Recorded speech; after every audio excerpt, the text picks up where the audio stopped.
So as we have studied about hybridization, hybridization से हमें काफी सारे वैलेंस बॉन्ड थ्योरी की जो शॉर्टकमिंग थी वो पता चली और हमने उसको ठीक कर दिया। लेकिन yet there was another shortcoming of valence bond theory कि हमारे पास किसी भी मॉलिक्यूल का मैग्नेटिक कैरेक्टर ये पता नहीं चलता था। नाउ मैग्नेटिक कैरेक्टर का मतलब क्या था बेटा? जैसे मैंने आपको समझाया था, एक चीज होती है पैरामैग्नेटिक। पैरामैग्नेटिक कौन सी होती है? Which is attracted towards the magnet, जिसको मैग्नेट अपनी तरफ अट्रैक्ट करती है, ऐसी कोई पैरामैग्नेटिक चीज होती है। और कोई होती है डायामैग्नेटिक। डायामैग्नेटिक वो होती है which is weekly repelled by the magnetic field. Diamagnetic is weekly repelled by magnetic field. तो बेटा ये जो हमारे पास होता है, व्हाट यू कैन से कि कोई सब्सटेंस पैरामैग्नेटिक है, कोई सब्सटेंस डायामैग्नेटिक है। हाइब्रिडाइजेशन भी इसके बारे में कुछ नहीं बताती, वैलेंस बॉन्ड थ्योरी भी इसके बारे में कुछ नहीं बताती। और दूसरी खास बात यह है कि अभी तक जितनी भी थ्योरीज हमने पढ़ी उसमें सिर्फ यही पढ़ा कि ओनली वैलेंस शेल के इलेक्ट्रॉन बॉन्ड में पार्टिसिपेट करते हैं और अंदर के इलेक्ट्रॉन अनडिस्टर्ब्ड रहते हैं। Only valence shell electron take part in bond formation, inner electron remains undisturbed. अगर ऐसा हो, अगर सिर्फ बाहर के इलेक्ट्रॉन ही पार्टिसिपेट करते हो, अंदर के इलेक्ट्रॉन पार्टिसिपेट ना करते हो, तो प्रॉपर्टीज में इतना ज्यादा ड्रास्टिक चेंज नहीं आ सकता। जैसे एक एग्जांपल लेते हैं बेटा, हाइड्रोजन जो होती है, हाइड्रोजन इज कंबस्टिबल, हाइड्रोजन में आग लग सकती है। क्लियर? हाइड्रोजन इज कंबस्टिबल, जिसमें आग लग सकती है। और ऑक्सीजन जो होती है, ऑक्सीजन इज सपोर्टर, ऑक्सीजन आग लगाने में मदद करती है। ठीक, हाइड्रोजन जल सकती है, ऑक्सीजन आग लगाने में मदद कर सकती है, लेकिन जब इसको मिला के कंपाउंड बनाते हैं वाटर, वो आग बुझा देता है। So all together properties are changed. इतना ज्यादा प्रॉपर्टीज का चेंज क्यों आ जाता है? क्या सिर्फ इसीलिए कि सिर्फ वैलेंस शेल के इलेक्ट्रॉन पार्टिसिपेट करते होंगे? हो सकता है वैलेंस शेल के इलेक्ट्रॉन तो पार्टिसिपेट करते ही हो, बट अंदर के इलेक्ट्रॉन भी पार्टिसिपेट करते हो। इस वजह से हमें एक और थ्योरी की मदद चाहिए थी जो एक तो मैग्नेटिक कैरेक्टर बता सके। दूसरी बात, अभी तक जितनी भी थ्योरीज पढ़ी उसमें इलेक्ट्रॉन का हमने पार्टिकल कैरेक्टर ही पढ़ा, इलेक्ट्रॉन को पार्टिकल ही मान के चले हैं। अभी तक हमने पार्टिकल ही कैरेक्टर देखा है। पर जैसा कि आपको स्ट्रक्चर ऑफ एटम में पढ़ाया गया था कि इलेक्ट्रॉन का ड्यूअल कैरेक्टर होता है, it can behave like wave also. तो वेव कैरेक्टर इलेक्ट्रॉन का अभी तक एस्टेब्लिश नहीं हुआ इन किसी भी थ्योरी में। इन सब शॉर्टकमिंग्स को दूर करने के लिए हमारे पास एक नई बॉन्डिंग की थ्योरी आई जिसको बोलते हैं molecular orbital theory. So today's lecture will be stating about molecular orbital theory. ठीक, just one second. So today's lecture will be molecular orbital theory. Molecular orbital theory. So this is the theory about molecular orbitals. ठीक, so आज हम पढ़ेंगे molecular orbital theory. ये कहती है कि जब भी एटम्स कंबाइन करते हैं तो atomic orbital of almost similar energies combine to form a new set of orbital called as molecular orbitals. क्या बोलती है? कहती है atomic orbitals of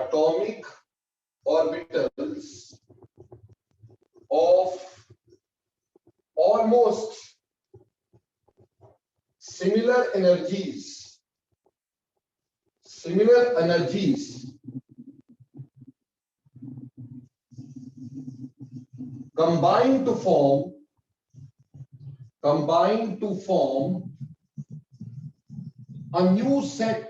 form a new set of orbitals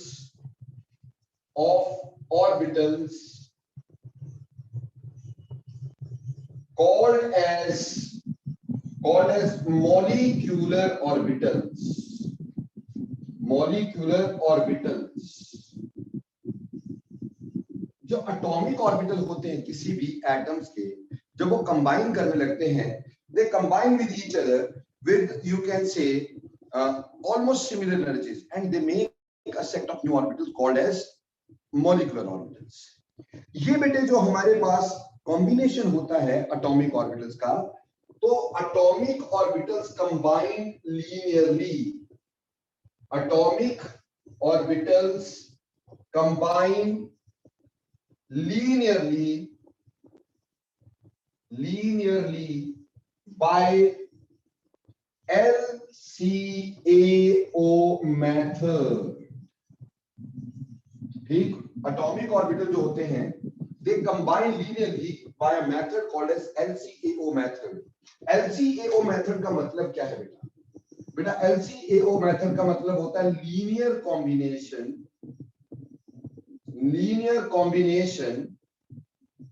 of atomic orbitals. Linear combination of atomic orbitals, यानी atom के जो orbital होते हैं, ठीक, वो लीनियरली आपस में कंबाइन करके एक नया सेट ऑफ ऑर्बिटल देते हैं जिसको मॉलिक्यूलर ऑर्बिटल बोलते हैं। समझ में आई बात? अगली बात ये बोलता है after the formation of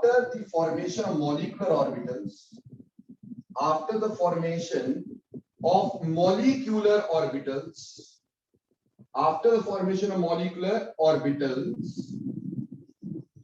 atomic orbitals lose their identities.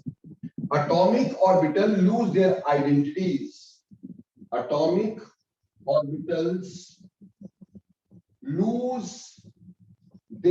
identities.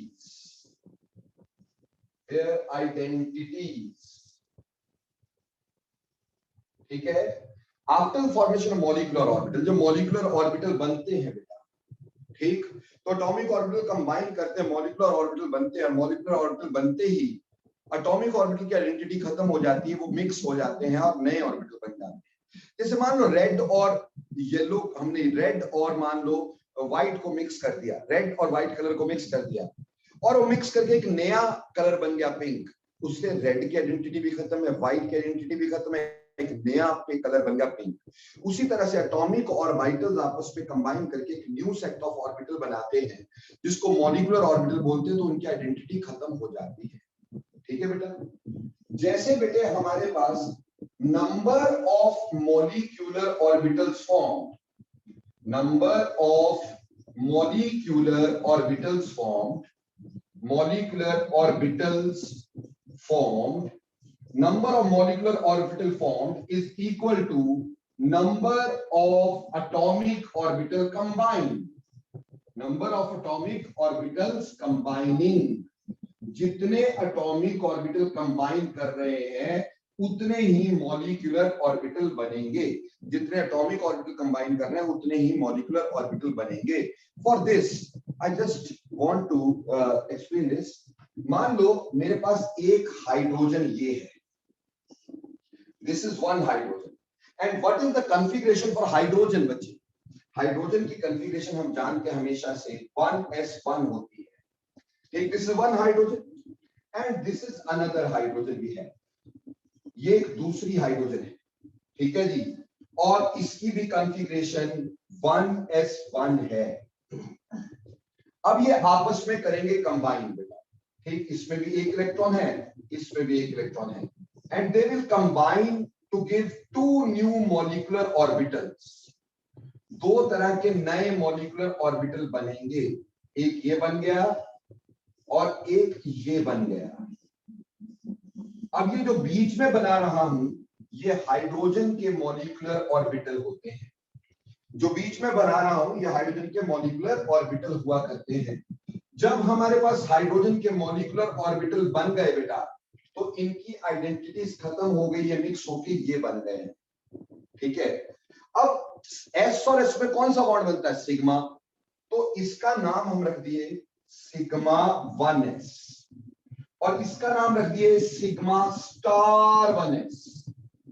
ये जो सिग्मा S1s है, सिग्मा बॉन्ड वाले, इसको हम बोलेंगे bonding molecular orbitals, bonding molecular orbitals, MO is molecular orbitals, bonding molecular orbitals। और ये जो ऊपर है ये एंटी बॉन्डिंग मॉलिक्यूलर ऑर्बिटल होते हैं, एंटी बॉन्डिंग मॉलिक्यूलर ऑर्बिटल्स। बेटा देखिए, ये कोई डायग्राम या कोई डिजाइन नहीं है, हमें ये पता होना चाहिए कि this is energy of atomic orbitals, ये एटॉमिक ऑर्बिटल की एनर्जी है। और हमारे पास जो मॉलिक्यूलर ऑर्बिटल बने उसमें बॉन्डिंग की एनर्जी कम हो जाती है और एंटी बॉन्डिंग की एनर्जी बढ़ जाती है, ठीक। यानी एंटी बॉन्डिंग की एनर्जी जो होती है, energy is more than atomic orbitals. ये एटॉमिक ऑर्बिटल्स के मुकाबले इसकी एनर्जी ज्यादा होती है, जबकि बॉन्डिंग मॉलिक्यूलर ऑर्बिटल की energy is less than atomic orbitals. Atomic orbitals, अब देखो बेटा ध्यान देना प्लीज, हमारे पास दो एटॉमिक ऑर्बिटल जुड़े थे, एक ये हाइड्रोजन का एक ये हाइड्रोजन का, और दो ही मॉलिक्यूलर ऑर्बिटल बने, एक ये वाला एक ये वाला, एक बॉन्डिंग बन गया एक एंटी बॉन्डिंग बन गया। बॉन्डिंग जो है उसकी एनर्जी कम है एटॉमिक ऑर्बिटल से, सिर्फ नीचे शो किया है, इस साइड को जाते हुए हम ऊपर एनर्जी बता रहे हैं, दिस इज एनर्जी। जब आप ऊपर को जा रहे हो तो एनर्जी बढ़ रही है, तो आप देख रहे हैं बॉन्डिंग की एनर्जी कम हो गई और एंटी बॉन्डिंग की एनर्जी बढ़ गई, पर दो एटॉमिक ऑर्बिटल बनने से, दो एटॉमिक ऑर्बिटल मिलने से दो ही मॉलिक्यूलर ऑर्बिटल बने, एक बॉन्डिंग टाइप एक एंटी बॉन्डिंग टाइप। नाउ इसमें अगली बात हम ये भी कहते हैं कि बेटा नंबर ऑफ इलेक्ट्रॉन्स या इलेक्ट्रॉन्स आर फेड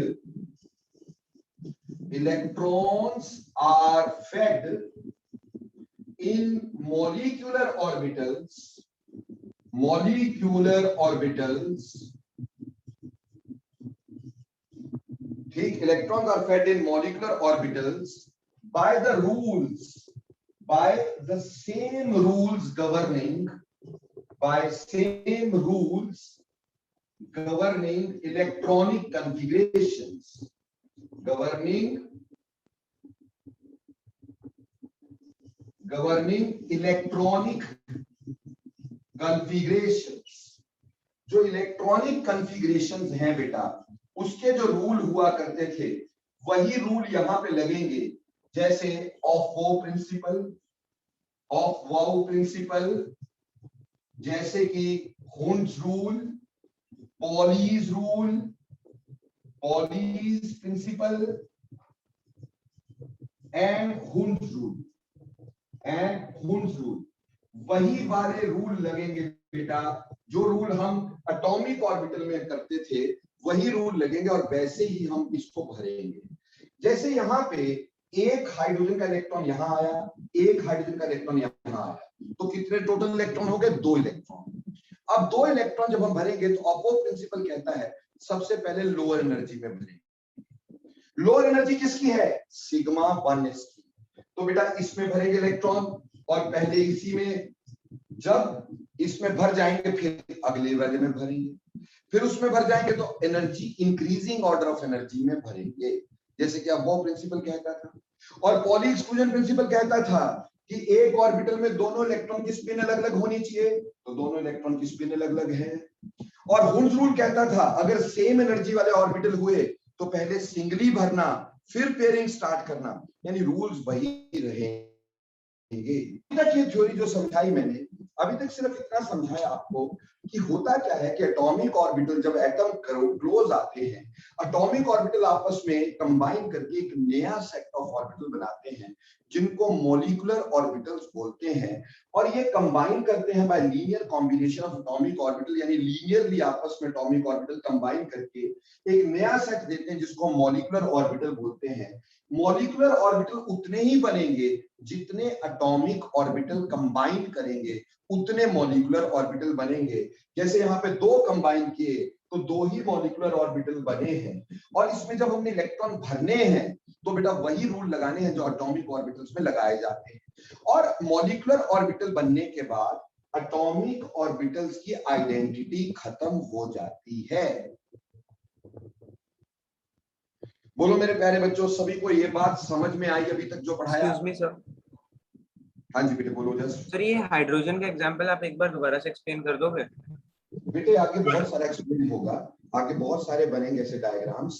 अभी तो सिर्फ ये समझ लो कि एक हाइड्रोजन ये था, एक हाइड्रोजन ये था, ये दोनों आपस में कंबाइन किए, इन्होंने H2 बनाया, तो इसके एटॉमिक ऑर्बिटल कंबाइन करके इन्होंने मॉलिक्यूलर ऑर्बिटल बनाए, एक बॉन्डिंग टाइप एक एंटी बॉन्डिंग टाइप बना दिया, तो दो ही बने। अब इलेक्ट्रॉन तो दो ही भरने थे, तो लोअर एनर्जी में पहले भर दिए। ठीक, कैसे ये बनते हैं, ये एंटी बॉन्डिंग क्या होता है, बॉन्डिंग क्या होता है, एंटी बॉन्डिंग एनर्जी क्यों ज्यादा होती है, बॉन्डिंग की एनर्जी क्यों कम होती है, ये सब अभी आंसर करना है मेरे को। अभी सिर्फ थ्योरी का ये पार्ट पढ़ाया गया कि भाई ये एटॉमिक ऑर्बिटल आपस में कंबाइन किए और इन्होंने मॉलिक्यूलर ऑर्बिटल बनाए, लीनियरली कंबाइन किए थे, मॉलिक्यूलर ऑर्बिटल इन्होंने बनाए और उसमें हमने इलेक्ट्रॉन भरने हैं, एटॉमिक ऑर्बिटल अब खत्म हो गए हैं, अब एक नया सेट ऑफ ऑर्बिटल जिसको मॉलिक्यूलर ऑर्बिटल बोला जाता है। बोलो यहां तक क्लियर है कि नहीं? Yes sir, clear sir. चलिए अब हम ये देखेंगे कि ये जो बॉन्डिंग के होते हैं ये क्या होते हैं, ये जो एंटी बॉन्डिंग है ये कैसे बनते हैं, ठीक, या ये मॉलिक्यूलर ऑर्बिटल बनते कैसे हैं, how does these orbitals are formed. ये जो मैंने बनाया इसको बोलते हैं molecular orbital diagram, MOD, molecular orbital diagram. अब ये ऐसे क्यों बना, एंटी बॉन्डिंग एनर्जी बढ़ कैसे गई, और अगर बढ़ गई वो स्टेबल लेस हो गया तो बना क्यों, इन सब क्वेश्चन का जवाब अब हम पढ़ेंगे। तो होपफुली आपने लिख लिया होगा, नहीं लिखा तो फटाफट से इसकी एक पिक्चर खींच लो ताकि आगे चल सके। नाउ नेक्स्ट बात देखिएगा, अब हम देखेंगे कि ये बने कैसे।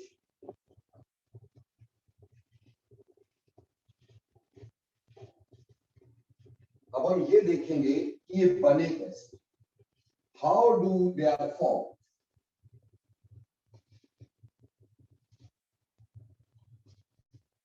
देखो बच्चे, होता क्या है जब बॉन्ड बनने लगता है दो एटम क्लोज आते हैं, जब बॉन्ड बनने लगता है तो दो एटम क्लोज आते हैं, ठीक है जी।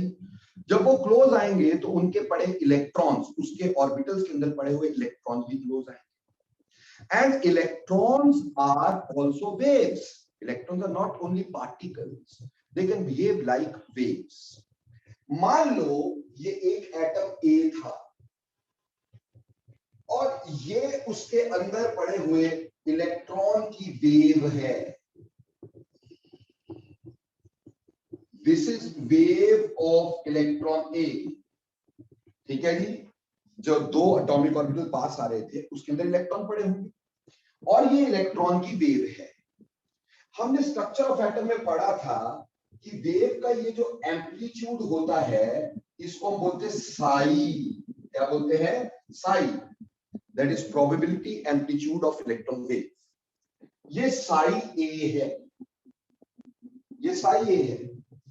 अब जो इसके पास आने वाला एटम है कोई दूसरा एटम से बी है, जब उसका इलेक्ट्रॉन इसके पास आएगा, ठीक, दो ऑर्बिटल कम पास आएंगे तो इनके इलेक्ट्रॉन पास आएंगे, जब इलेक्ट्रॉन पास आएंगे तो उसकी वेव्स पास आने के दो तरीके हो सकते हैं, या तो वो वेव ऐसे पास आए दूसरे की जिसपे क्रस्ट और ट्रफ को इंसाइड कर रहे हो, जैसे देखो यहां पे क्रस्ट ऊपर और यहां पे भी क्रस्ट ऊपर, यहां ट्रफ नीचे, यहां ट्रफ नीचे, यानी ये हमारे पास कोई बी इलेक्ट्रॉन है और ये उसका साई बी है।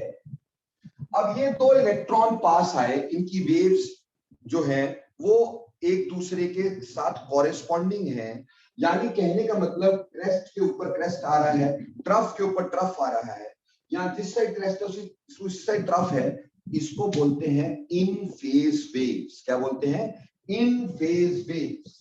सो these are in phase waves, ये इन फेज वेव्स है, समझ में आई।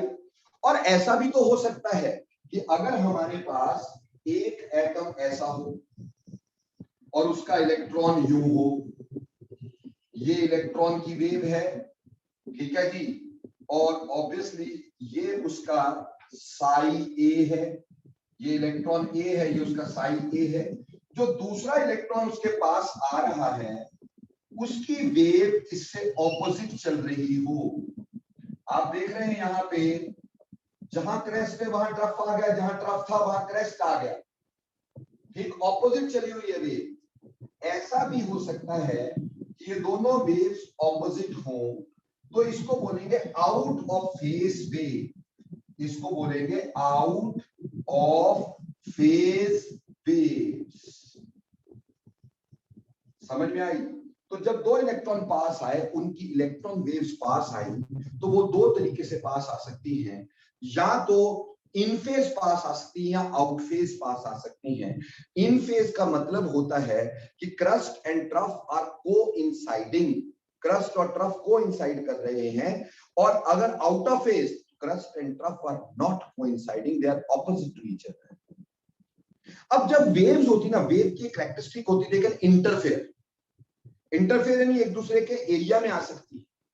जैसे मेरे प्यारे बच्चों, आप मान लो एक तालाब के किनारे खड़े हैं, आप एक पत्थर मारते हैं, तो यहां पे आपने एक पत्थर मारा, ठीक, ये पत्थर यहाँ पे गिरा आके, तो इसके आसपास ऐसे वाटर के रिपल्स बन जाएंगे, ऐसे करके रिपल्स बन जाएंगे कि नहीं बनेंगे? ठीक, दीज आर वेव्स। अब किसी दूसरे बच्चे ने आके यहीं पर एक और पत्थर मार दिया। अब जो पत्थर यहां पे मारा तो क्या हुआ, इसकी भी वेव्स बनी। और आप देख रहे हैं इसकी वेव पहले वाली वेव में कोइंसाइड कर रही है, यानी पहले वाले वेव के एरिया में जा रही है। So this phenomena is called as interference. Interference.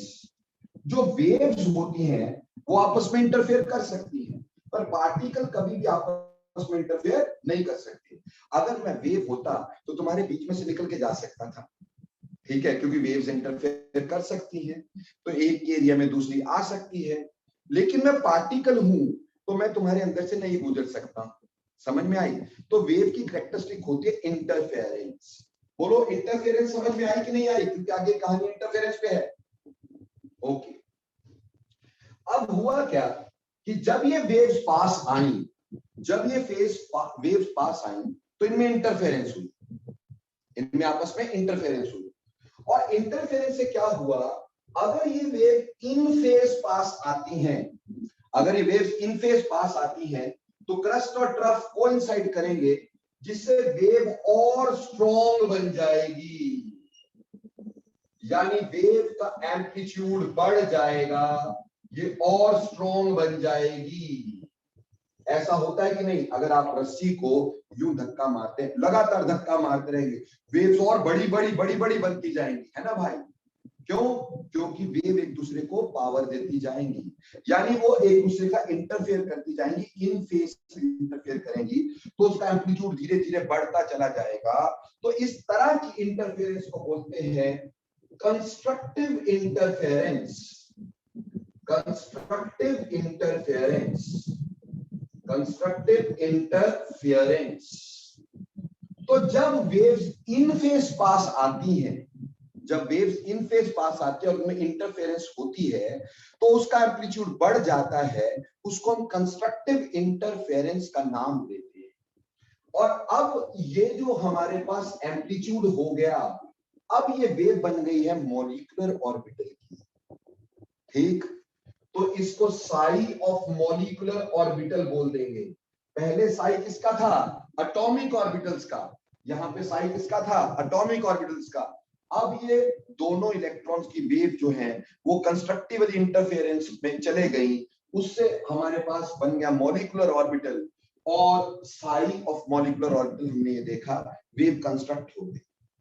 But अगर वेव आउट ऑफ फेज पास आती है, अगर वेव आउट ऑफ फेज पास आती है, तो होगा क्या? ये वेव डिमिनिश हो जाएगी, क्रस्ट और ट्रफ एक दूसरे की प्रॉपर्टीज को थोड़ा कैंसिल करेंगे और ये वेव डिमिनिश हो जाएगी। ऐसे को हम बोलते हैं डिस्ट्रक्टिव इंटरफेरेंस।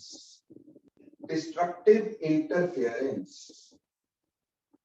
इंटरफेरेंस, ठीक? और अब हमारा साई स्टार, इसको स्टार लिख दिया है, क्यों लिखा? उससे अलग है ना भाई। तो ये Sai star of molecular orbital हो गया, जो कि कम हो गया, यानी वेव एम्पलीट्यूड अभी कम हो गया है। तो यानी जब दो इलेक्ट्रॉन वेव्स पास आती, जब दो एटम जुड़ते हैं, दो इलेक्ट्रॉन वेव्स पास आती हैं तो उसमें दो पॉसिबिलिटी होती है, या वो इन फेज पास आती है या वो आउट फेज पास आती है। अगर वो इन फेज पास आती है तो उससे कंस्ट्रक्टिव इंटरफेरेंस होती है और एम्पलीट्यूड बढ़ जाता है। अगर वो आउट ऑफ फेज पास आती है उससे डिस्ट्रक्टिव इंटरफेरेंस होती है, वेव एम्पलीट्यूड कम हो जाता है, डिस्ट्रक्ट हो जाती है।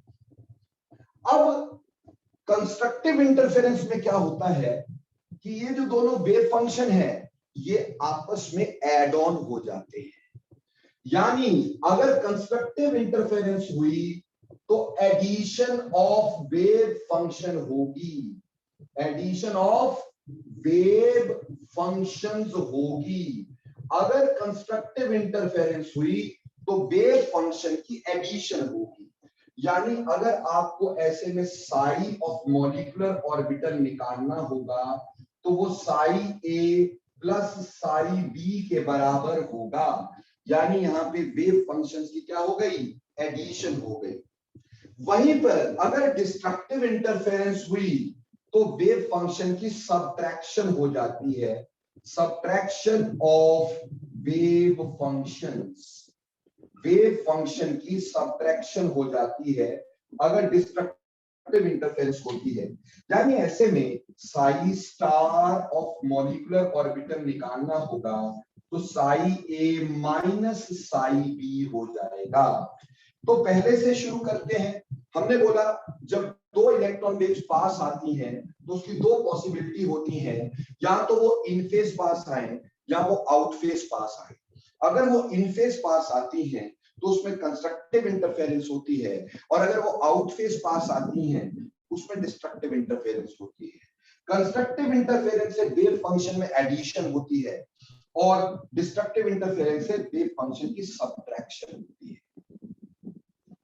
अब कंस्ट्रक्टिव इंटरफेरेंस से जो मॉलिक्यूलर ऑर्बिटल बनते हैं they form bonding molecular orbitals, they result into bonding molecular orbitals, bonding molecular orbitals, ऐसे bonding molecular orbitals बनते हैं।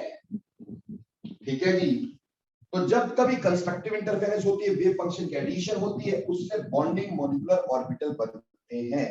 जैसे मेरे प्यारे बच्चों, मान लो ये एक S था, दिस इज 1s, ठीक, या सिंपली S ले लेते हैं, और ये दूसरा S आया, इसमें आपस में एडिशन हुई, एडिशन हुई तो ओवरलैप हुआ, ओवरलैप हुआ तो ये अब मॉलिक्यूलर ऑर्बिटल जो बना वो इस तरह का मॉलिक्यूलर ऑर्बिटल बना है। ये हो गया सिग्मा S, क्योंकि S में हमेशा सिग्मा बॉन्ड बनता है, और ये बन गया मॉलिक्यूलर ऑर्बिटल। अब मॉलिक्यूलर ऑर्बिटल के अंदर दो न्यूक्लियस भी होंगे, ठीक, there are two nucleus, there are two nucleus, ठीक, तो दो न्यूक्लियस होंगे क्योंकि दो एटम कंबाइन कर रहे हैं तो मॉलिक्यूल के अंदर दो न्यूक्लियस होंगे। देखो बेटे, S के लोब को हम हमेशा पॉजिटिव साइन देते हैं। क्या साइन देते हैं? पॉजिटिव, ठीक, और सेम साइन की लोब्स हमेशा कंबाइन करती हैं। ये बेटा लोब का साइन है positive, it is not charge, mind it, ये पॉजिटिव नेगेटिव चार्ज नहीं है। सर मेरे को तो लोब का साइन ही नहीं समझ में आया, क्या मतलब है? देखो बेटे, अगर मान लो तुमने p ऑर्बिटल लिया, ये p मान लो y है, आपने कोऑर्डिनेट एक्सिस कभी पढ़ी होगी तो आपको बताया होगा इसके ऊपर वाला साइड हम पॉजिटिव लिखते हैं, नीचे वाला साइड कैसा लिखते हैं? नेगेटिव लिखते हैं। तो ये दो लोब के साइन हो गए p ऑर्बिटल के, पॉजिटिव और नेगेटिव। मान लो इसी तरह से हमारे पास px है तो मैंने ऐसे बना दिया px, ठीक है जी, और ये बीच में ओरिजिन है, ठीक है जी, या न्यूक्लियस है, ठीक।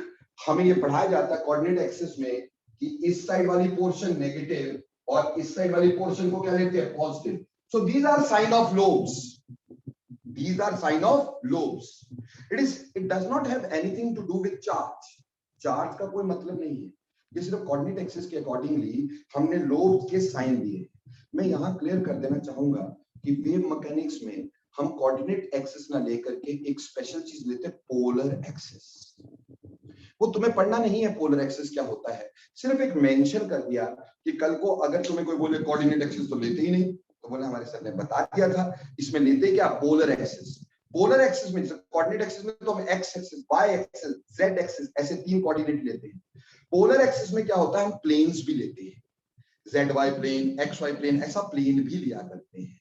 ठीक, ऑब्वियसली ऊपर वाला पॉजिटिव, नीचे वाला नेगेटिव, इस साइड वाला राइट वाला पॉजिटिव, इस साइड वाला नेगेटिव, आगे वाला पॉजिटिव, पीछे वाला नेगेटिव, ऐसे लोब्स के साइन दिए जाते हैं।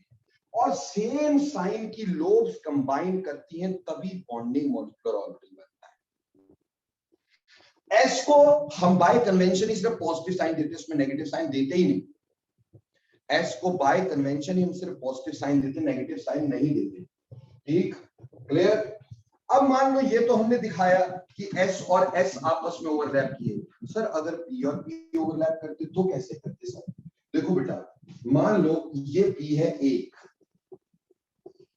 ठीक है, और ये P1, ये इसका नेगेटिव, ये इसका पॉजिटिव, बीच में प्लस है, और ये P है दूसरा, ये पॉजिटिव, ये नेगेटिव, सेम साइन की लोब्स मैंने पास रखी है। आप बोलोगे सर ये तो नेगेटिव होना चाहिए। बेटा बात वो नहीं है, ये तो सिर्फ दिखाने के लिए मैंने सेम साइन की लोब्स पास रखी है। ठीक, सिर्फ दिखाने के लिए। तो सेम साइन की लोब्स जब पास आई, ये ओवरलैप करें, ओवरलैप करके हमारे पास इस तरह का मॉलिक्यूलर ऑर्बिटल बनेगा। देखो ध्यान से, ये ओवरलैप करी, ये ओवरलैप करी, उससे रिजल्टिंग हमारे पास इस तरह का मॉलिक्यूलर ऑर्बिटल बना। ये नहीं दिख रहा है, थोड़ा सा दिखाता हूं।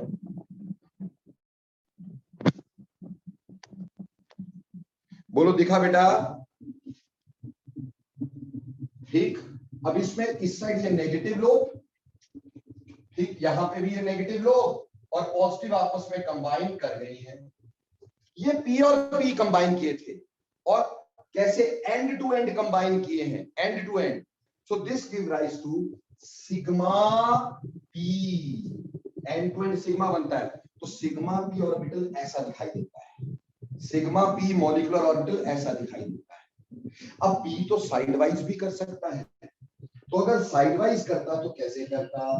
देखो ये एक P होता, यहां प्लस यहां माइनस, बीच में प्लस का साइन, ये एक P होता, यहां प्लस यहां माइनस, और इसकी वजह से जब ये ओवरलैप करते तो हम इसको ऐसे शो करते, प्लस प्लस पे ओवरलैप होता, माइनस माइनस पे ओवरलैप होता। ठीक, और इसके रिजल्ट से हमारे पास जो मॉलिक्यूलर ऑर्बिटल बनता, इधर ध्यान दीजिएगा, इसमें ओवरलैप्ड क्लाउड कौन सा है? ओवरलैप्ड क्लाउड ये है, ये और ये है ना जी। तो ये हमारी ये क्या है? Inter nuclear axis. क्या है? इंटर न्यूक्लियर एक्सिस, न्यूक्लियस के बीच में से गुजरती हुई लाइन।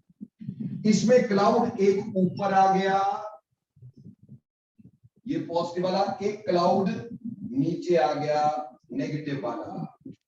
ठीक है जी, ये कंबाइन किया, ये कंबाइन किया, तो ये जो बना, ये बना पाई पी मॉलिक्यूलर ऑर्बिटल।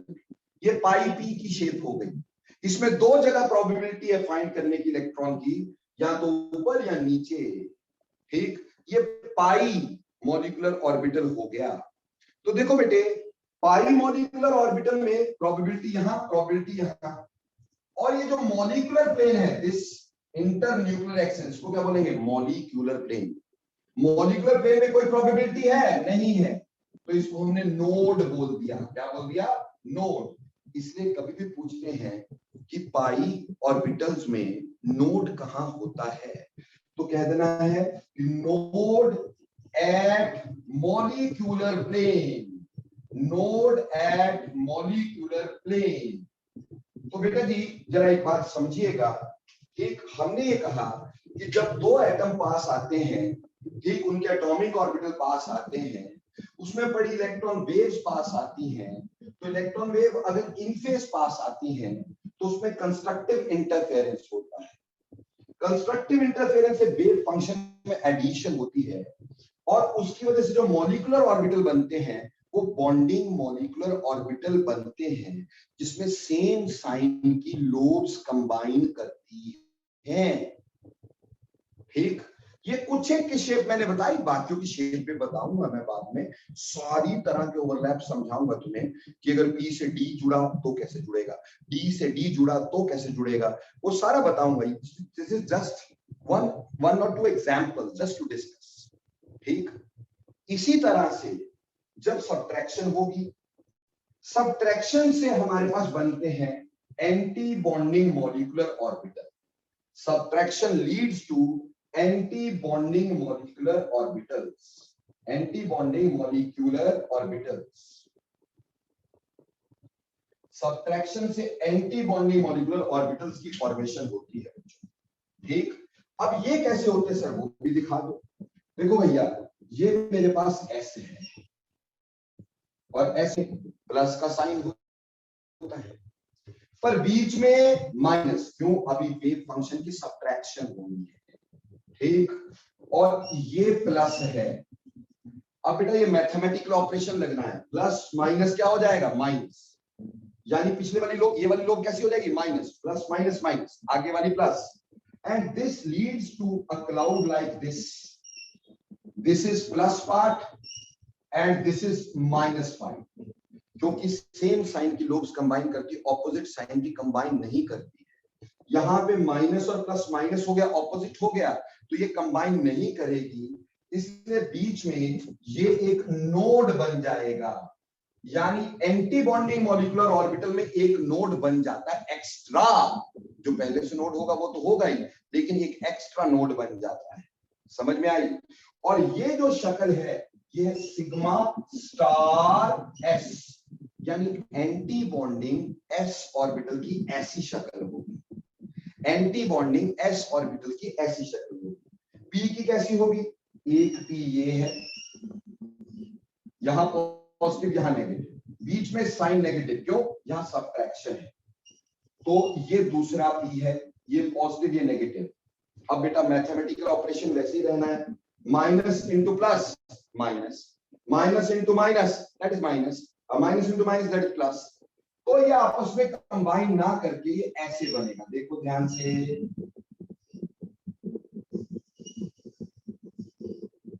अब यहां पर ये वाली लोग जो थी, ये वाली ये प्लस थी, ये माइनस थी, यहां माइनस प्लस क्या हो गया, माइनस, और यहां माइनस और माइनस क्या हो गया, प्लस, और ये बन गया बेटा पाई स्टार बी, और sigma star B, I am sorry, it is sigma star B, क्योंकि एंटी एंटी पास आ रहे हैं, so this is sigma star B, antibonding P orbitals. ये antibonding P molecular orbitals बने। ऐसे ही P में पाई बॉन्ड भी बनाएंगे, तो ये हमारे पास पॉजिटिव लोब, ये नेगेटिव लोब, बीच में माइनस, ये पॉजिटिव लोब, ये माइनस। अब बेटा जी ये साइन चेंज हो जाएंगे, तो ये कुछ ऐसे दिखाई देगा, ऐसे ऐसे, ये मॉलिक्यूलर एक्सिस हो गई। ठीक, फिर इसको थोड़ा इधर लिख देते हैं, सिग्मा स्टार बी, फिर यहां दिखाई देगा ऐसा और ऐसा, चार लोब्स है, चारों लोब्स कंबाइन नहीं करेंगे, प्लस माइनस, यहां माइनस प्लस, ठीक है जी, प्लस माइनस प्लस माइनस, यहां प्लस इंटू माइनस, माइनस ऊपर हो गया, माइनस इंटू माइनस प्लस, ये आपस में कंबाइन नहीं की, और ये शेप बनी हमारे पास पाई स्टार पी की। ये शेप किसकी बनी, पाई स्टार पी। अब पाई में पहले से एक नोड था, ये पहले ही एक नोड था हमारे पास, और वो था मॉलिक्यूलर प्लेन में, एक नोड यहां और बन गया, एक नोड यहां और बन गया, because of anti bonding, because of anti bonding we get one more node, हमें एक और नोड मिल गया बेटा। ठीक, तो ऐसे करके हमारे पास कुछ बॉन्डिंग, कुछ एंटी बॉन्डिंग मॉलिक्यूलर ऑर्बिटल बन जाया करते हैं। ये पॉसिबिलिटीज होती हैं, एक बॉन्डिंग की भी पॉसिबिलिटी है, एंटी बॉन्डिंग की भी पॉसिबिलिटी। अब देखो बेटे, हमने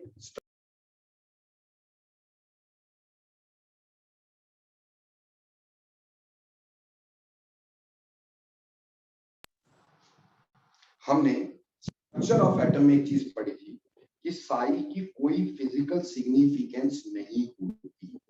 बोलो याद आया? कहा था साई की कोई फिजिकल सिग्निफिकेंस नहीं होती, एम्पलीट्यूड की कोई फिजिकल सिग्निफिकेंस नहीं होती। किसकी सिग्निफिकेंस होती है? साई के स्क्वायर की, जिसको हम प्रोबेबिलिटी डेंसिटी बोलते थे। शाबाश वंश, वेरी गुड विराज, वेरी गुड यतिन, गुड बेटा। साई स्क्वायर, साई होती है प्रोबेबिलिटी, ठीक। तो साई स्क्वायर प्रोबेबिलिटी डेंसिटी होती है, उसकी हमारे पास सिग्निफिकेंस होती है। तो उसके लिए हम इसको स्क्वायर करेंगे। अगर इसको स्क्वायर किया तो ऑब्वियसली सारे को स्क्वायर करना होगा। अगर सारे को स्क्वायर किया तो बेटा मैथमेटिकल फॉर्मूला लग गया क्या? Psi square of molecular orbital will be equal to, ये a प्लस बी का होल स्क्वायर है, तो फॉर्मूला हो गया साई a का स्क्वायर प्लस साई b का square plus psi a psi b, यही फॉर्मूला होता है। a प्लस b का whole square is a square plus b square plus 2 psi ab plus 2ab, तो वही हमारे पास हो गया psi square plus 2 Sai a psi b, ठीक है। साई स्क्वायर, ठीक, plus psi square a plus psi square b plus 2 Sai a psi b, ठीक। अब साई स्क्वायर क्या था बेटा? Sai square was probability density. Sai square क्या था मेरे प्यारे बच्चों? Sai square was probability density. इसका मतलब क्या हुआ? ये हो गया मॉलिक्यूलर ऑर्बिटल की प्रोबेबिलिटी डेंसिटी, यानी बॉन्डिंग मॉलिक्यूलर ऑर्बिटल की प्रोबेबिलिटी डेंसिटी। अगर एटॉमिक ऑर्बिटल की प्रोबेबिलिटी डेंसिटी का सम करो तो भी इतने अमाउंट से ज्यादा होती है। यानी बॉन्डिंग में इलेक्ट्रॉन पाए जाने की पॉसिबिलिटी, बॉन्डिंग मॉलिक्यूलर ऑर्बिटल में इलेक्ट्रॉन पाए जाने की पॉसिबिलिटी एटॉमिक ऑर्बिटल की पॉसिबिलिटी के सम से ज्यादा होती है। यानी बॉन्डिंग में इलेक्ट्रॉन ज्यादा पाए जा सकते हैं, और ये तभी पॉसिबल है अगर बॉन्डिंग ज्यादा स्टेबल हो, और बॉन्डिंग ज्यादा स्टेबल हो तो उसकी एनर्जी क्या होनी चाहिए? कम होनी चाहिए। तो यहां से पता चला therefore bonding molecular orbitals, bonding molecular orbitals have less energy than atomic orbitals, atomic orbitals। ऐसे ही अगर मैं एंटी बॉन्डिंग की बात करूं तो बेटा मेरे को तो इसका स्क्वायर करना है, क्योंकि साई की तो प्रोबेबिलिटी, इसका तो कोई सिग्निफिकेंस है नहीं। सिग्निफिकेंस किसका? साई स्क्वायर का। तो भैया मैंने इसका भी स्क्वायर कर दिया। अगर इसका स्क्वायर किया तो इसका भी स्क्वायर करूंगा। अगर इसका स्क्वायर किया तो फॉर्मूला लगेगा, क्या बनेगा? साई स्टार का square molecular orbital is equal to, क्या फॉर्मूला होता है? a माइनस बी के होल स्क्वायर का, a square plus b square minus 2 psi 2ab, यही होता है। तो यहां लगाया साई a का स्क्वायर प्लस साई b का स्क्वायर माइनस 2 साई ab। अब देखो बेटे, इसका मतलब क्या हुआ? क्या इसका मतलब ये नहीं हुआ कि बेटा एंटी बॉन्डिंग मॉलिक्यूलर ऑर्बिटल में इलेक्ट्रॉन पाए जाने की पॉसिबिलिटी एटॉमिक ऑर्बिटल की पॉसिबिलिटी के सम से इतने अमाउंट से कम हो गई, इसमें से ये प्रोबेबिलिटी कम हो गई। इसका मतलब एंटी बॉन्डिंग में इलेक्ट्रॉन पाए जाने की पॉसिबिलिटी कम है। और अगर कम है तो बट ऑब्वियस है, कम है तो इसका मतलब क्या हुआ? कि स्टेबल नहीं होंगे। स्टेबल नहीं होंगे मतलब एनर्जी ज्यादा होगी। तो यहां से समझ में ये आया कि therefore anti bonding molecular orbitals, anti bonding molecular orbitals have more energy, तभी तो लेस स्टेबल है, तभी उसमें प्रोबेबिलिटी कम है। More energy than atomic orbitals, than atomic orbitals. ठीक है जी, चलो अब मैं सारी थ्योरी को एक बार लंप सम में सारा दोबारा से बता रहा हूं, ठीक। कोई भी चीज दोबारा से क्लियर कर रहा हूं ताकि आपको समझ में आ सके, और उसके बाद डाउट पूछेगा आराम से। देखो बेटे, हमने यहाँ पे क्या कहा कि जब भी एटॉमिक ऑर्बिटल पास आते हैं वो लीनियरली कंबाइन करते हैं, और लीनियरली कंबाइन करके एक नया सेट ऑफ ऑर्बिटल देते हैं जिनको हम मॉलिक्यूलर ऑर्बिटल बोलते हैं। जितने एटॉमिक ऑर्बिटल ज्वाइन करते हैं उतने मॉलिक्यूलर ऑर्बिटल्स बनते हैं। हमने कहा जब दो एटम पास आए तो उसके एटॉमिक ऑर्बिटल पास आए, उसमें पड़ी इलेक्ट्रॉन वेव्स पास आई। वो इलेक्ट्रॉन वेव्स दो तरीके से पास आ सकती थी, या तो वो इन फेस पास आ सकती थी या वो आउट फेस पास आ सकती थी। ये दो पॉसिबिलिटीज थी। अगर वो इन फेस पास आती है तो उससे कंस्ट्रक्टिव इंटरफेरेंस होती है, और अगर वो आउट फेस पास आती है तो उससे डिस्ट्रक्टिव इंटरफेरेंस होती है। अगर कंस्ट्रक्टिव इंटरफेरेंस हुए तो वेव फंक्शन की एडिशन होती है, अगर डिस्ट्रक्टिव इंटरफेरेंस हो तो वेव फंक्शन की सब्ट्रैक्शन होती है। अगर वेव फंक्शन की एडिशन होती है तो हमारे पास जो मॉलिक्यूलर ऑर्बिटल बनते हैं वो बॉन्डिंग मॉलिक्यूलर ऑर्बिटल बनते हैं। उसमें सेम साइन की लोब्स कंबाइन करती हैं, और बॉन्डिंग मॉलिक्यूलर ऑर्बिटल में इलेक्ट्रॉन पाए जाने की पॉसिबिलिटीज एटॉमिक ऑर्बिटल की पॉसिबिलिटी के सम से इतने अमाउंट से ज्यादा होती है। इसका मतलब बॉन्डिंग मॉलिक्यूलर ऑर्बिटल में इलेक्ट्रॉन पाए जाने की पॉसिबिलिटी एटॉमिक ऑर्बिटल्स के मुकाबले ज्यादा होती है। वो तभी हो सकता था अगर molecular orbital bonding molecular orbital atomic orbital के मुकाबले ज्यादा स्टेबल होते, और वो ज्यादा स्टेबल तभी हो सकते थे अगर उनकी एनर्जी कम होती। तो यहां से समझ में आया कि बॉन्डिंग मॉलिक्यूलर ऑर्बिटल्स की एनर्जी जो होती है वो एटॉमिक ऑर्बिटल के मुकाबले कम होती है, वो उससे नीचे बनते हैं। जैसे मैंने हाइड्रोजन में नीचे बनाए थे बेटा। क्लियर?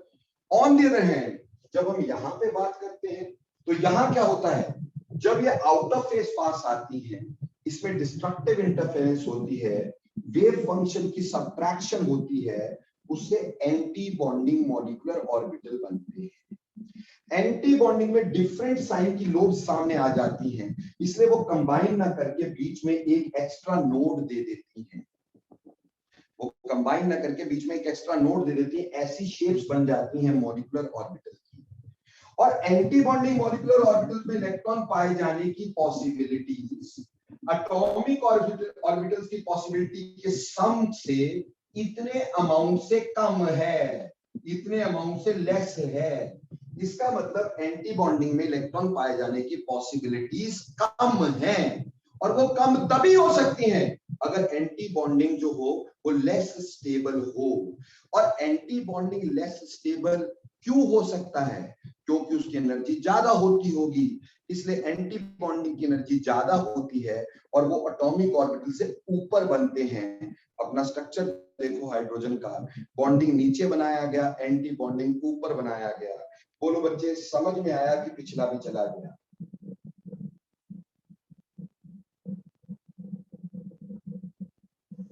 एक्सक्यूज मी सर, में कोई डाउट हो पूछ। सर ये बॉन्डिंग मॉलिक्यूलर ऑर्बिटल्स की एनर्जी वाला कंसेप्ट दोबारा से एक बार, जो लास्ट लाइन आपने लिखी है वो समझा दो। बेटा देख, मॉलिक्यूलर ऑर्बिटल में पाए जाने वाली प्रोबेबिलिटी एटॉमिक ऑर्बिटल की प्रोबेबिलिटी के सम से ज्यादा है। ज्यादा है मतलब उसमें इलेक्ट्रॉन पाए जाने की पॉसिबिलिटी ज्यादा है। क्यों ज्यादा है भाई? क्योंकि ज्यादा स्टेबल होते होंगे। अब ज्यादा स्टेबल कब हो सकती कोई चीज?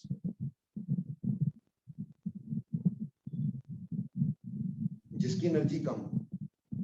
तो ऑब्वियसली अगर मॉलिक्यूलर ऑर्बिटल में इलेक्ट्रॉन पाए जाने की पॉसिबिलिटी एटॉमिक ऑर्बिटल के मुकाबले ज्यादा है, यानी वो ज्यादा स्टेबल है, तो ऑब्वियसली उनकी एनर्जी कम होती होगी, तभी ज्यादा स्टेबल होते होंगे। Clear? Clear sir. Any other doubt of any student right now? अभी कोई दिक्कत है तो पूछ सकते हैं।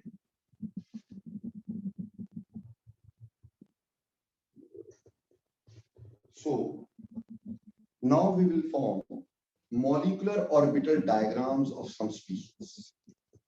Molecular orbital diagrams, molecular orbital diagrams.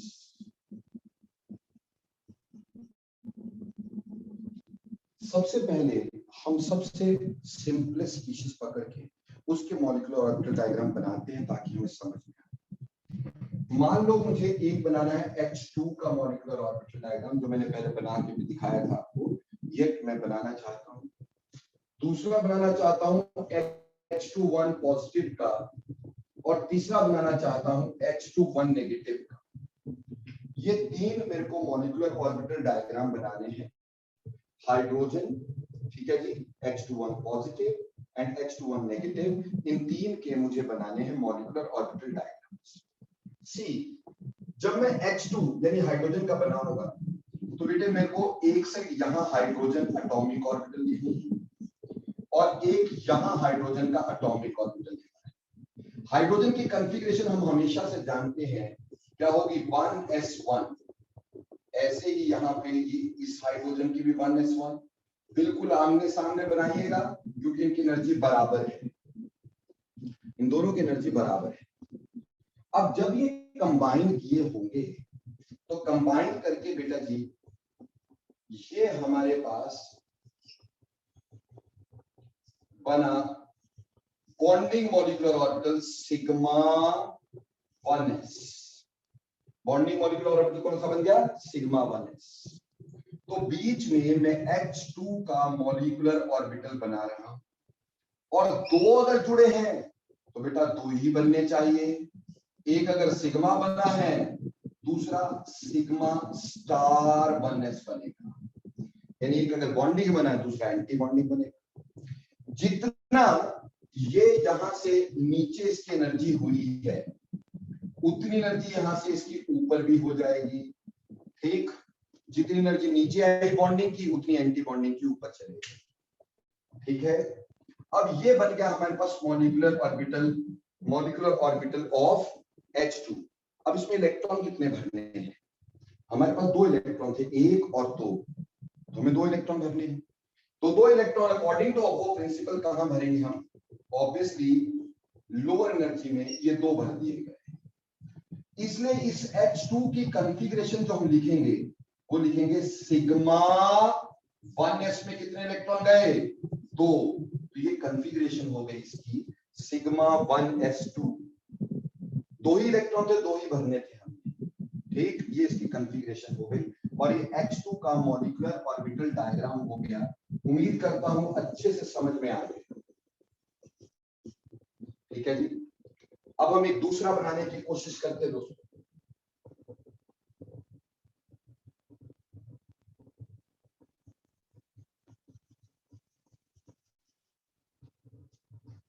ठीक है जी, दूसरा हमारे पास H2 positive.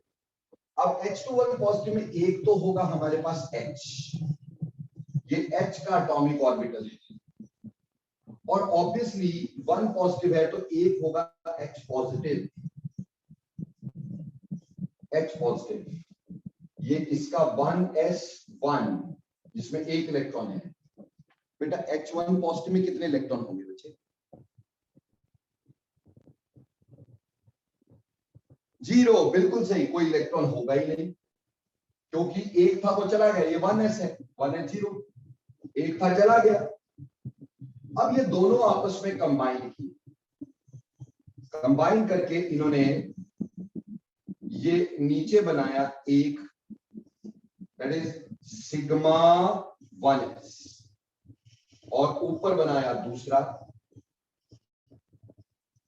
That is sigma star 1s, ठीक है जी। तो ये बीच में बना रहा हूं H2 पॉजिटिव के मॉलिक्यूलर ऑर्बिटल्स, H2 पॉजिटिव के मॉलिक्यूलर ऑर्बिटल्स, ठीक है जी। अब इसमें कितने इलेक्ट्रॉन भरने को रह गए हमारे पास, वी हैड ओनली 1, तो बच्चा यहाँ पे एक इलेक्ट्रॉन भरा, बात खत्म हो गई। यानी इसकी कॉन्फ़िगरेशन हमारे पास आ गई सिग्मा 1s1, कॉन्फ़िगरेशन क्या आ गई, सिग्मा 1s1, ये कॉन्फ़िगरेशन H2 पॉजिटिव की आ गई, ठीक। थोड़ा आगे लिख देता हूं ताकि आपको ये अच्छे से क्लियर हो जाए। कॉन्फ़िगरेशन हो गई सिग्मा 1s में एक इलेक्ट्रॉन, ठीक। ये MOD मॉलिक्यूलर ऑर्बिटल डायग्राम बन गया किसका, H2 पॉजिटिव का। नाउ नेक्स्ट,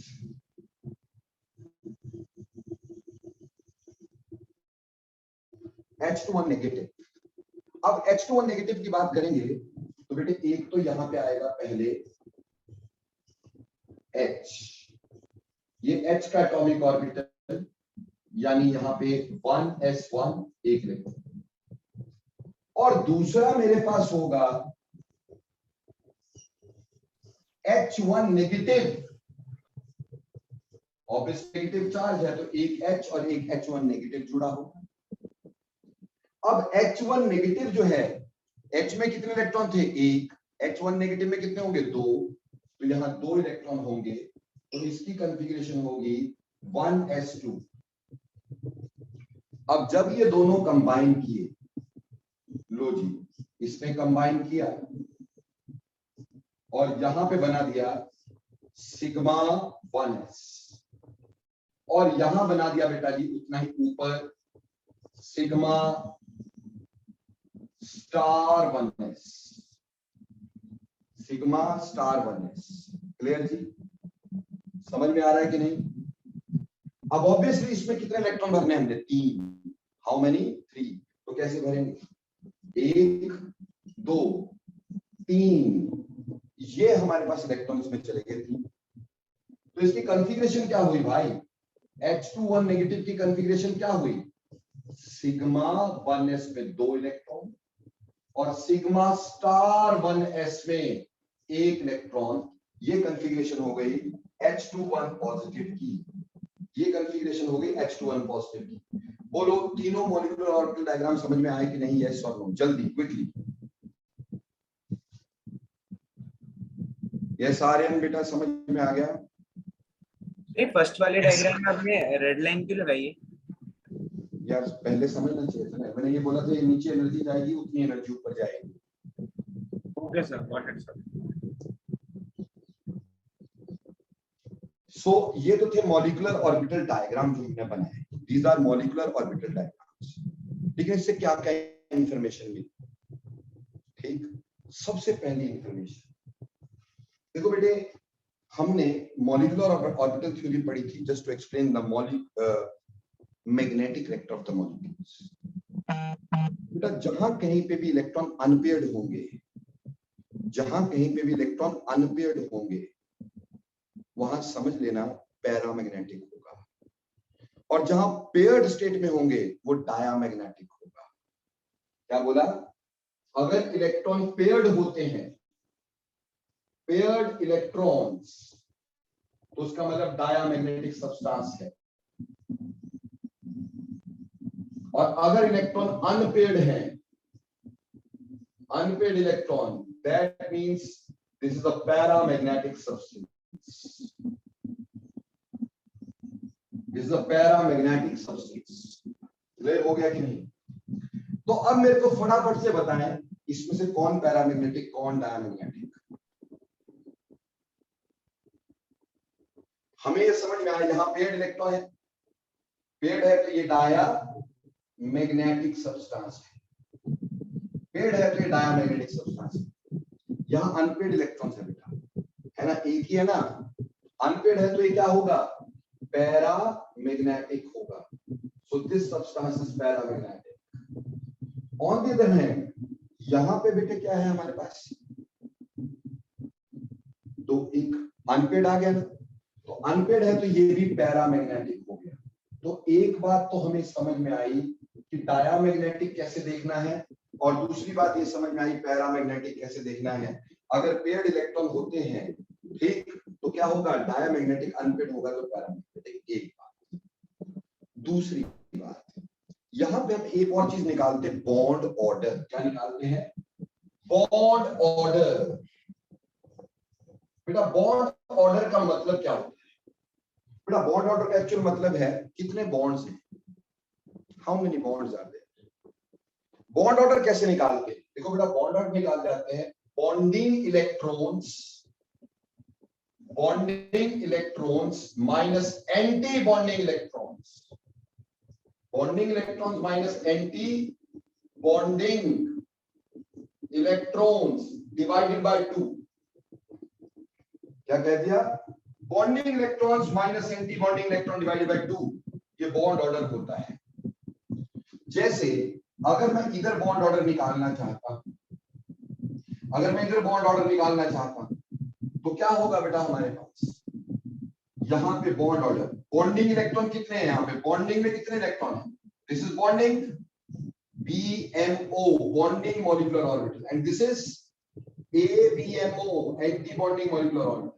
तो बॉन्डिंग में कितने भाई, 2, एंटी बॉन्डिंग में कितने हैं, 0, डिवाइडेड बाय 2, तो 2 डिवाइडेड बाय 2 मतलब 1, यानी हाइड्रोजन में एक बॉन्ड है, यानी हाइड्रोजन में एक बॉन्ड है, ऐसा हाइड्रोजन मॉलिक्यूल।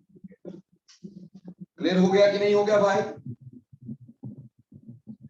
इसी तरह से अगर इसका बॉन्ड ऑर्डर निकालूंगा, इसी तरह से अगर इसका बॉन्ड ऑर्डर निकालूंगा तो बेटे वो आएगा, इसमें एक इलेक्ट्रॉन बॉन्डिंग में, एंटी बॉन्डिंग में 0 डिवाइडेड बाय 2, 1/2 यानी 0.5, यानी इसमें कंप्लीट बॉन्ड नहीं है, पार्शियल बॉन्ड है ना जी बेटा। अगर कभी बॉन्ड ऑर्डर फ्रैक्शनल आ जाए उसका मतलब 2 होता है। अगर बॉन्ड ऑर्डर फ्रैक्शनल है तो यहां तो गिवन चीज आयन है, यहां तो गिवन चीज आयन है, और या फिर उसमें रिजोनेंस हो रही है। फ्रैक्शनल बॉन्ड ऑर्डर की 2 ही पहचान है। फ्रैक्शनल बॉन्ड ऑर्डर तभी आता है अगर गिवन चीज आयन हो और या उसमें रिजोनेंस हो रही है। दिस इज एन आयन, वो क्लियर हो ही रहा है। अब इसका निकालो जरा बॉन्ड ऑर्डर, चलो जल्दी से, शाबाश। इसका बॉन्ड ऑर्डर, बॉन्डिंग इलेक्ट्रॉन कितने हैं, शाबाश 2, एंटी बॉन्डिंग कितने हैं 1 डिवाइडेड बाय 2, तो 1/2 हो गया कि नहीं हो गया, 1/2 हो गया कि नहीं हो गया, हो गया ना। अगली बात समझना, देखो बेटे जितना बॉन्ड ऑर्डर ज्यादा होगा ना, ऑब्वियसली बॉन्ड एनर्जी उतनी ज्यादा होगी।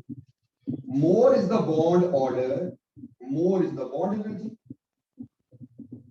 क्यों जी, जितना बॉन्ड ऑर्डर ज्यादा बॉन्ड एनर्जी उतनी ज्यादा। भाई बॉन्ड ऑर्डर ज्यादा का मतलब नंबर ऑफ बॉन्ड ज्यादा, नंबर ऑफ बॉन्ड ज्यादा तो बॉन्ड एनर्जी ज्यादा, है ना भाई।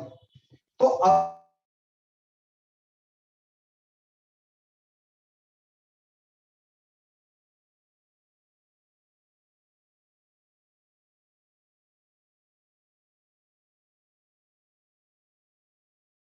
पॉजिटिव नेगेटिव, ठीक। तो बेटा इसका ऑर्डर होता कि H2 का ज्यादा है, H21 पॉजिटिव और H21 नेगेटिव का बराबर है, ठीक है जी, क्लियर ये बात।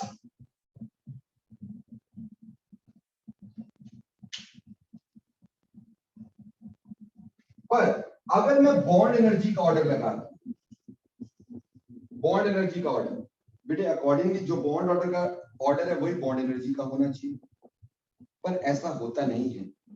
अगर कभी बॉन्ड ऑर्डर बराबर आ जाए वो तो ठीक है, more is the bond order, more is the bond energy. अगर बॉन्ड ऑर्डर बराबर आ जाए तो जिसका इफेक्टिव न्यूक्लियर चार्ज पर इलेक्ट्रॉन ज्यादा होगा उसकी बॉन्ड एनर्जी ज्यादा होगी। मतलब ये तो क्लियर है कि बॉन्ड एनर्जी H2 की ज्यादा है, ठीक। उसके बाद इनका बॉन्ड ऑर्डर बराबर है, बट इसमें 2 प्रोटॉन पर 1 इलेक्ट्रॉन है, यहां पे 2 प्रोटॉन पर 3 इलेक्ट्रॉन है, तो ये ज्यादा जोर से पकड़े हुए होंगे, इसको तोड़ना मुश्किल होता होगा, इस वजह से फिर H21 positive and then H21 negative, यानी बॉन्ड ऑर्डर सेम हो सकता है लेकिन बॉन्ड एनर्जी कभी सेम नहीं होती। बॉन्ड ऑर्डर सेम हो सकता है, बॉन्ड एनर्जी सेम नहीं होती बेटा। बॉन्ड ऑर्डर सेम हो सकता है, बॉन्ड एनर्जी कभी सेम नहीं होती। Got it or not?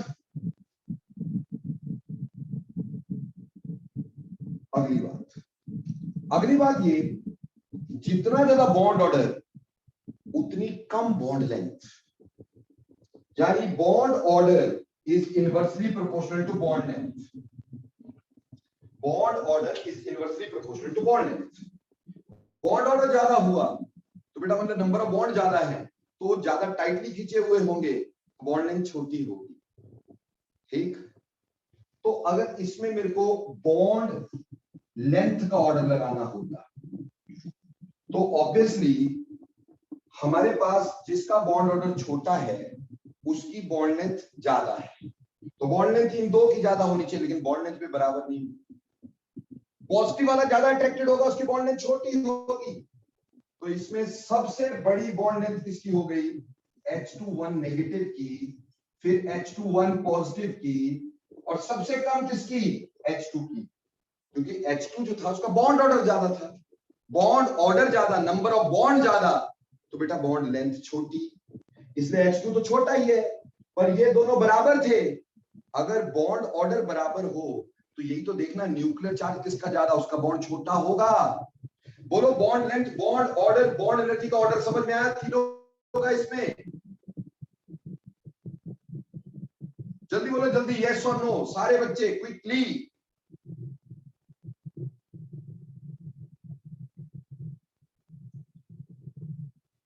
करण बेटे कभी आंसर दिया करो, भाविका आप भी आंसर दिया करो भाई।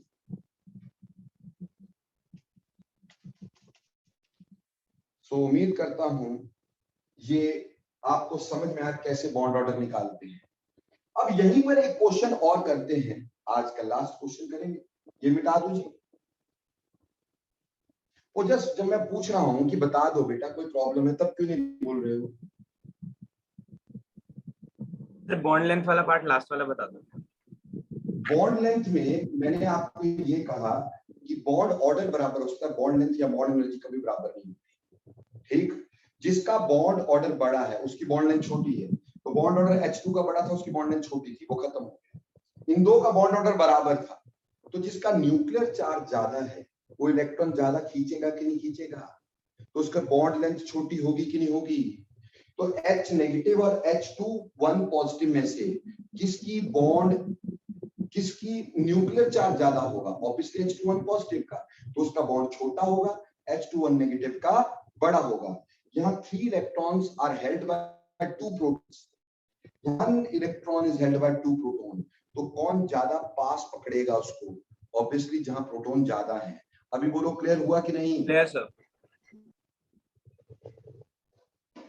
नेक्स्ट बात, इसको मिटा रहा हूं, जिसको फोटो खींचने खींच सकते हैं। अगली बात देखिए, आपको एक क्वेश्चन दे देते हैं, आपको ये पूछा गया कि जैसे H2 बनता है, हमसे पूछा गया why He2 does not exist, why He2 does not exist। इसका आंसर हमने पहले अट्रैक्शन रिपल्शन से दिया था, पर वो थ्योरी तो पुरानी हो गई ना, अभी नए थ्योरी के हिसाब से हमें आंसर देना होगा। तो चलिए इसी के हिसाब से देते हैं। तो मुझे हीलियम का He2 का मॉलिक्यूलर ऑर्बिटल बना के देखना होगा। तो मैंने He यहां ले लिया एक, उसका एटॉमिक ऑर्बिटल, एक He यहां ले लिया, उसका एटॉमिक ऑर्बिटल। He का एटॉमिक ऑर्बिटल बोलेंगे तो हीलियम में 1s में 2 इलेक्ट्रॉन होते हैं, तो यहां पे भी 1s में 2 इलेक्ट्रॉन हुए। ठीक, ये 2 इलेक्ट्रॉन यहां, 2 इलेक्ट्रॉन यहां। अब ये दो आपस में ज्वाइन करेंगे, और ज्वाइन करके क्या बनाएंगे? ज्वाइन करके बेटे ऐसे हमारे पास बन जाएगा H2 का मॉलिक्यूलर और He2 का मॉलिक्यूलर ऑर्बिटल। ये बनेगा सिग्मा 1s और ऊपर बनेगा sigma star 1s, sigma star 1s। ठीक है जी। अब इसमें इलेक्ट्रॉन कितने भरने हैं हमारे को? How many electron we have to fill, क्योंकि जब ये और ये खत्म हो गए, यही रह गए। अब कितने इलेक्ट्रॉन है? 4 भरने हैं। तो कैसे भरेंगे? 1 2 3 4 भर गए, 4 के 4 की नहीं, चारों भर गए। तो इसका जो बॉन्ड ऑर्डर होगा वो कितना होगा? Bonding electrons 2, anti bonding electrons 2 divided by 2, 0 divided by 2 0, यानी there is 0 bond, that means there is no bond. तो as bond order is 0, therefore He2 cannot exist. बोलो बच्चे, समझ में आ गया कि नहीं आ गया? yes or no?